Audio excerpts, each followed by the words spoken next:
So hopefully by now you've seen the film, because this is a full spoiler talk, and I'm just going to free flow through this review.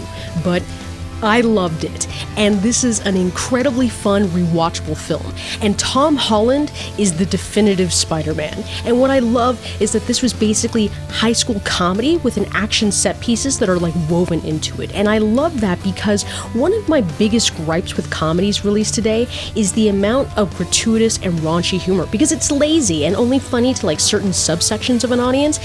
This was a well-written, genuinely comedic, funny movie. From Ned asking Peter if he lays eggs, to the chess guy, and even that random mascot that's running in the background. This was hilarious. Like, this was a really funny movie.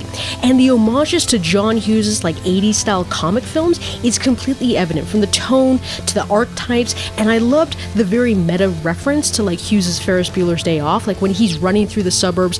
I cracked up when I saw the movie clip on the screen. And the vlogging, that was hilarious, because you see the enjoyment that he's having in being a superhero, but it's so representative of what everyone does today. Like, that was phenomenal, especially how he starts the vlog with a film by Peter Parker. Like, Happy's right, who are you going to show this to? You can't show this to people.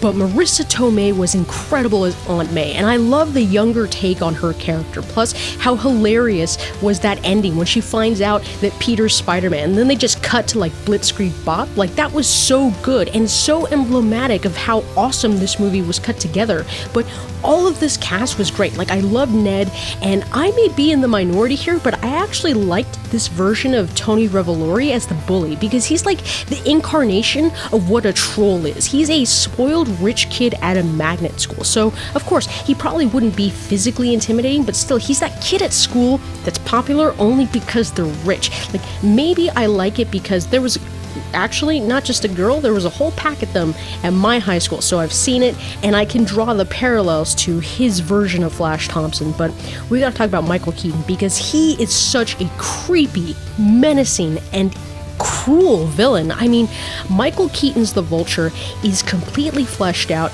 and his motivations are clear. Plus, he's relatable. He's the blue-collar worker that's being screwed over by the corporate elite. Like, in this case, the Avengers caused the damage, and now they're being paid to clean up their mess. But that twist, I did not see that coming at all. Like, when Michael Keaton answers the door and we find out that he's Liz's dad, the whole audience I was with, they audibly oohed and like gasped. And that was such an incredible reveal, because I just didn't see that coming. Like, I knew about the MJ twist. I reported on that a few months ago, and I had it confirmed by some people that I know contracted to work on the film, so I felt safe running it. But also, on Zendaya, before I forget, she made me laugh every time. The two best lines that made me almost spit out my soda were the ones where Ned and Peter show up at that party, and she's like, "Why are you two here at this lame party?" And Ned comes back with like, "If it's so lame, like, why are you here?" And the way that she gave her response, and just the fact that her response was, "Am I?"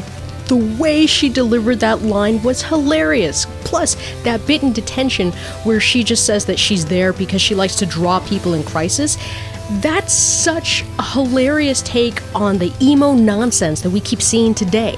I am a little disappointed, though, that probably in the next film it'll be the She's All That path with Michelle to MJ, but back to Michael Keaton's twist.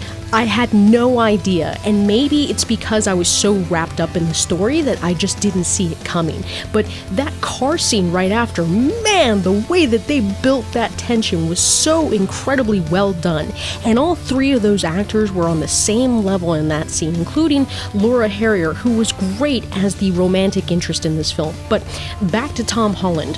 One of the reasons why I love this film, and I love their decision to have it set in high school, is that it's refreshing and relative to some of the best stories from the comics.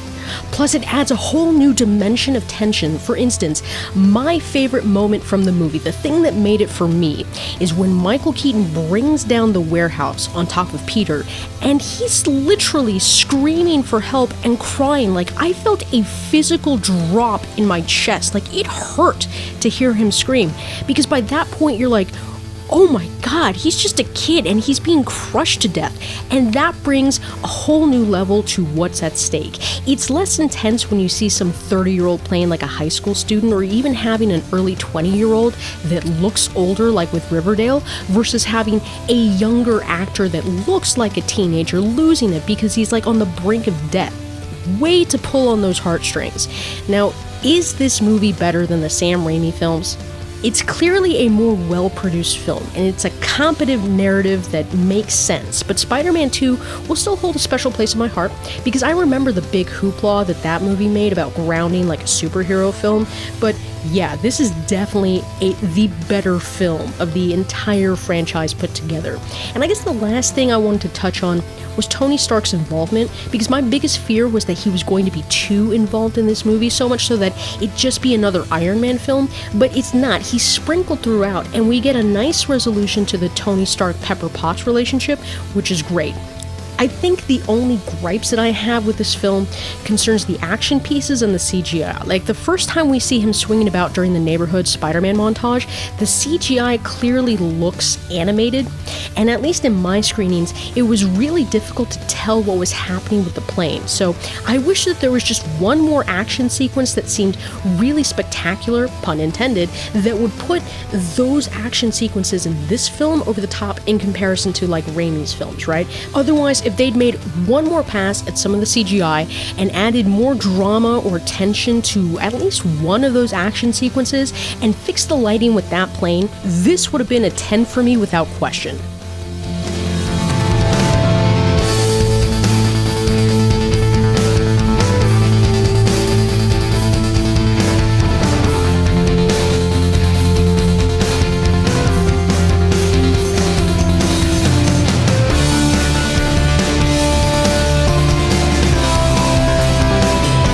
But those are just my thoughts on the film.